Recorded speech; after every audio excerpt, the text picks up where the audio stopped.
সর্বশক্তিমান সৃষ্টিকর্তার নামে সশ্রদ্ধা চিত্তে শপথ করিতেছি যে আমি গণপ্রজাতন্ত্রী বাংলাদেশ ও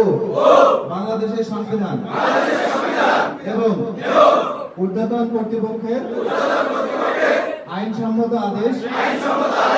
নির্দেশের প্রতি অকৃত্রিম বিশ্বস্ততা ও আনুগত্য পোষণ করিব। আমি স্বেচ্ছাসেবী হিসেবে আমার অপরিহার্য কর্তব্য মনে করিয়া সমাজ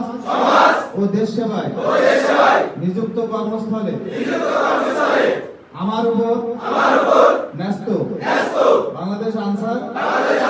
ও গ্রাম প্রতিরক্ষা বাহিনী যে কোনো কর্তব্য আমি সততা ও বিশ্বস্ততার সহিত পালন করিব এবং দেশের স্বাধীনতা ও সার্বভৌমত্ব রক্ষার্থে